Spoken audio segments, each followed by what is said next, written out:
આપ સૌ મીડિયાના ભાઈઓ અને બહેનો મારફત આપણે બતાવવામાં આવે છે કે 1992માં અમદાવાદમાં રાધિકા જીમખાનામાં એક ખૂબ જ ચકચારી હુમલો થયેલો હતો, જેમાં 9થી ઉપર લોકોનો મૃત્યુ પામેલ હતો. એ પહેલાં એક કેસ હતો જેમાં અમદાવાદમાં ઓટોમેટિક વેપન AK-47નો વપરાશ કરવામાં આવેલું હતું. એમાં જે મુખ્ય ટાર્ગેટ હતા એ લતીફ ગેંગ દ્વારા હંસરાજ ત્રિવેદી નામના ઈસમને હત્યા કરવાનું આખા કાવતરા રચવામાં આવેલ હતો. એમાં જે મુખ્ય આરોપી તસ્લીમ ઉમર શેખ હતો, એમને પહેલાં લાઈફ ઇમ્પ્રિઝનમેન્ટની સજા મળેલી હતી, જે નામદાર સુપ્રીમ કોર્ટ દ્વારા પણ કાયમી રાખવામાં આવેલ હતી.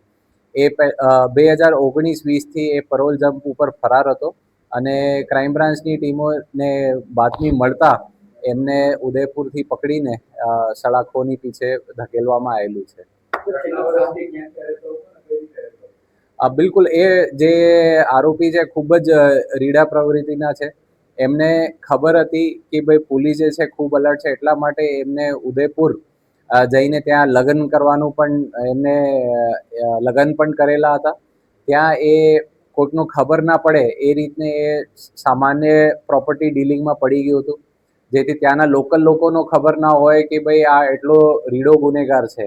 એ અગાઉ જે સાંસદ વલીઉલ્લાહના મૃત્યુ કેસમાં પણ મુખ્ય શંકાના દાયરામાં પણ એ તસ્લીમ એમાં આવેલો હતો. ને એ ટૂંકો નામ ફર્સ્ટ નેમ જ વાપરતો હતો અને નામ બદલ્યું એવું આપણે આગળની પૂછપરછ ચાલુ છે. તો એમાં જે કંઈ મળશે તો આપણે વિશેષ આમાં પગલાં લેવામાં આવશે. નહીં, એ ખૂબ જ ચતુરાઈ સાથે રહેતો હતો કે કાયદાના કોઈ સીધી લીટીના ઘર્ષણમાં નહીં આવે. એ પોતાની આઈડેન્ટિટી છુપાવવા માટે કે કોઈનો એમને ગુનાહિત ઇતિહાસનો ખબર નહીં પડે એટલા માટે એ ત્યાં સામાન્ય પ્રોપર્ટી ડીલિંગનો ધંધો કરતો હતો અને કાયદાના ઘર્ષણમાં આવવાનું એમનું ટાળ્યું હતું. હા, એમને 2016ના પરોલ દરમિયાન એમને લગ્ન કરેલા હતા. લગ્નમાં ત્યાં એક પરિવાર સાથે એમને નવી જિંદગી પ્રયત્ન કર્યો હતો, જેથી એમના ગુનાહિત ઇતિહાસ છુપાઈ શકે.